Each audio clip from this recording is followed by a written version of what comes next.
No vídeo de hoje, trarei uma introdução à função com os seus tipos de classificações e quais são elas. Também vou mostrar um pouco de seus gráficos. Então, eu me chamo Júlia e sejam bem-vindos ao canal Vivendo no Limite. Espero que vocês gostem dessa aula e vamos começar. A primeira pergunta que a gente tem que fazer é o que é uma função. No caso, uma função é uma regra a qual ela é relacionada cada elemento de um conjunto a outro conjunto. Ou seja, o x ele é relacionado ao y. No caso, o x sendo o nosso domínio e o y sendo o nosso contradomínio. Cada valor do x é conectado a um valor do y. Nesse caso aqui, eu vou mostrar as classificações e vocês vão ver que pode acontecer isso aqui de sobrar um, no caso. Vamos continuar, né? Vamos agora para os seus tipos de classificação. Os tipos de classificação da função são a função sobrejetora, a função injetora, a função bijetora e a função simples. Entendendo a sobrejetora e a injetora, você compreende a bijetora e a simples. A sobrejetora, ela é quando todos os elementos, né, sem exceção, para ser uma função, todos os elementos do x têm que ser conectados ao elemento y. Só que no caso da sobrejetora, acontece de o mesmo elemento, no caso aqui do lado do contradomínio, ter dois números que cheguem até ele. No caso, o 3 e o menos 3 chegam até o 9. Pode ter dois ou mais números conectados a ele. A função injetora, ela sobra um valor, geralmente. Ela é conhecida assim, função injetora. No caso, aqui sobra o valor. A função bijetora, ela é a sobrejetora com a injetora, ou seja, cada elemento tem só um interligado. No caso, o 0 aqui ele só está interligado com 1 ele só está interligado com 3 e o 2 está só interligado com 5. E a função simples é que ela não é nem sobrejetora e nem injetora. No caso, ela tem a junção de um número acompanhado por dois valores e também tem um número sobrando. Então, esse início dessas classificações é basicamente isso. Passando agora para os tipos de funções. Agora eu vou fazer um breve resumo de quais são os tipos de funções e vou mostrar um pouquinho de cada uma delas no GeoGebra, que é uma ferramenta na qual vocês vão ver o gráfico e ver a diferença de uma para outra. No caso, aqui a primeira, a gente tem a função inversa, que como o nome dela já diz, né, ela é inversa de outra função. E a função inversa, ela tem a característica de ser bijetora, ou seja, ela é tanto injetora quanto sobrejetora. Indo aqui para o gráfico, usando uma função normal, a gente tem essa função aqui, ó, f de x igual a x mais 1. A inversa dela, quando você vai colocar uma inversa de uma função, você geralmente faz assim, f de x, e você eleva esse f de x a menos 1. Aqui, a gente vai ter a função inversa dessa função. Apagando aqui a função normal, a gente só vai ter a inversa. Percebam que ela tem essa curva aqui, ó, que vai igualzinha com x, mas ela nunca toca ao x. E aqui também, ó, ela vai igualzinha ao x e nunca toca ao x. Quando a gente diminui essa função, né, vocês podem notar que em relação ao y, ela tem um pico, ó. Ela chega até um certo valor em relação ao y. Mas em relação ao x, não. Ela vai continuando até para sempre. Ou seja, sempre quando vocês verem um f de x a menos 1 ou um y a menos 1, indica que é uma função inversa. Agora vamos para a função modular. A função modular, ela é uma função dentro de um módulo. No caso, esse módulo ele é usado para os números ficarem positivos. No caso aqui do módulo de x vai ser igual a essa regrinha aqui, ó. Quando o x ele é positivo, o x é maior igual que zero. E para o x negativo, o x é menor que zero. Basicamente, tipo, se eu tiver um menos 1 em um módulo, ele vai virar 1. Se ele fosse aqui substituído, o módulo é basicamente para deixar um valor positivo. Vamos ver o gráfico. Pronto. Aqui a gente tem um gráfico de uma função modular. Percebam que ela vem descendo, ficando negativa, e quando ela chega ao zero, ela começa a subir novamente e ficar positiva. Agora temos aqui a função composta, que é conhecida também como uma função dentro de outra função, né? Que é tratada como f bola g de x ou f de g de x. Ah, pessoal, e uma ideia que é bom vocês terem. Então, f de g de x é diferente de g de f de x. Isso aqui é igual porque, como vocês podem notar, é a mesma coisa, só que com notações diferentes. É muito utilizado em provas o f bola g, mas também é muito utilizado o f de x de g. Então, é bom vocês lembrarem desses dois modos utilizados, porque meio que a função composta tanto faz ser uma ou outra. Vamos ver o gráfico delas. Digamos que a nossa primeira função vai ser x mais 1. E a nossa segunda função vai ser x ao quadrado mais 3. Aí a gente vai querer a junção das duas, no caso o f, parêntese, de g, parêntese. Ah, tinha como botar o x aqui, de x. Pronto. Então, aqui no GeoGebra, a gente vê que a junção dessa função aqui com essa função azul dá essa função aqui preta. Continua numa parábola, no caso.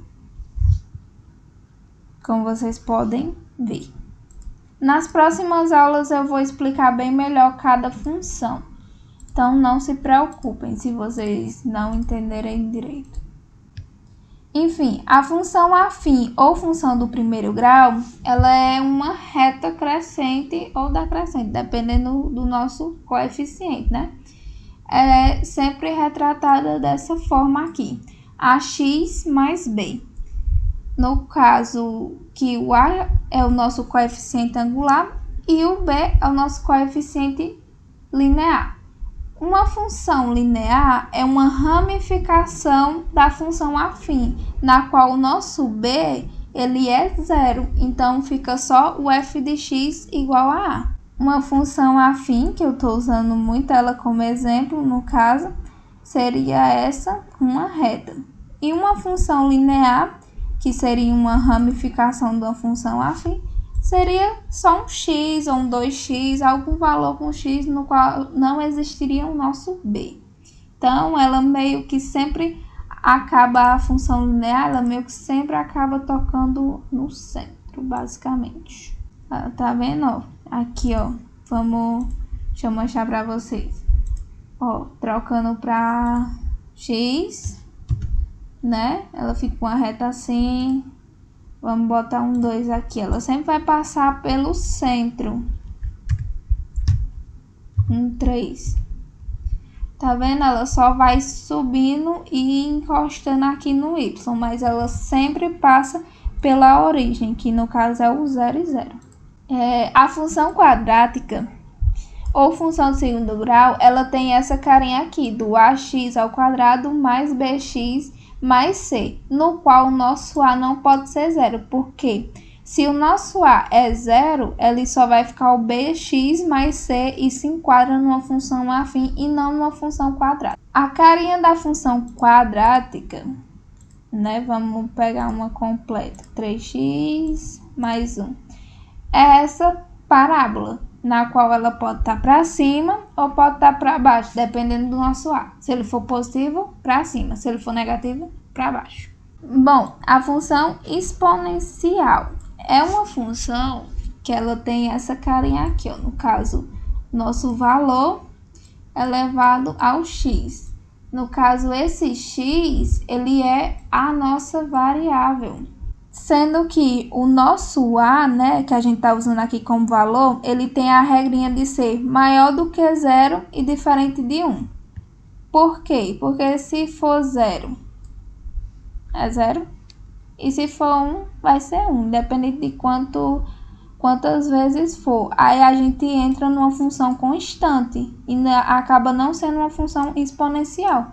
Aqui, percebam que a função exponencial, ela vem aqui no eixo x, né, quase encostando. Se a gente for colocar, ela nunca chega no eixo x total, né, ela só se aproxima do eixo x e a partir daqui ela começa a crescer muito exponencialmente de acordo com o nosso eixo y. Aqui, ó, ela já está crescendo aqui muito.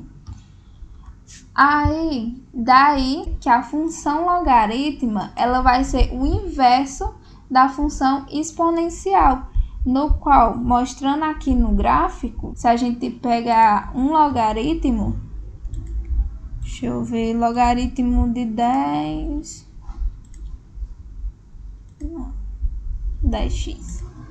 pronto. Na qual a gente pegando aqui o logaritmo na base 10 de x, ele vem aqui, ó, e ele desce. A junção das duas parece muito uma função inversa, né? Só que uma, ela tá crescendo, né, exponencialmente, e a logaritma, ela vem de baixo e se torna constante aqui no x. Uma regrinha da função logarítmica também é que o seu a, ele tem que ser positivo e diferente de 0, igual a exponencial, tem que ser maior do que 0 e diferente de 1. No caso eu errei aqui, é a diferente de 1, não de 0. A função polinomial é basicamente um resumo de todas as funções, basicamente, da x² e da afim. São consideradas funções polinomiais. A gente, meio que os matemáticos criaram esse nome para a gente não ficar, tipo, digamos que tem um termo elevado à décima. A gente não já chama de uma função polinomial ao invés de dizer ax à décima. É só porque matemática é um pouquinho preguiçoso, né? Aí acontece isso aqui, da gente botar uma nomeação para tudo. Na qual nesse caso da função polinomial, o nosso n ele é um número inteiro. No caso, um exemplo seria um 7 multiplicando um x à décima mais um 8 multiplicando um x à nona e assim sucessivamente, tanto para mais quanto para menos. No caso aqui um 7 à vigésima e assim vai até onde der. O gráfico da função polinomial, ela depende muito de qual variável você vai estar usando, no caso do nosso x. Quando o x, ela começa a repetir muito os números, no caso assim, ó, o x, como sendo x é assim, o x ao quadrado já é uma parábola. O x ao cubo já é tipo um S.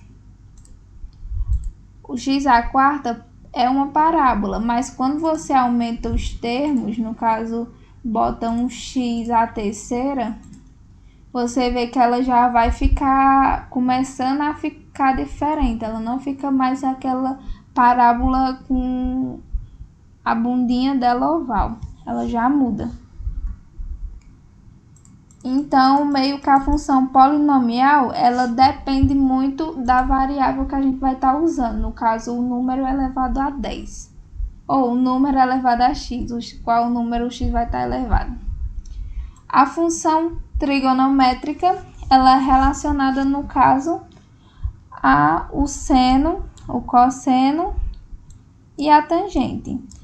Ou também conhecido como círculo trigonométrico, né? Que é esse famoso círculo aqui, que pega o nosso lado aqui como sendo cosseno e aqui como sendo seno.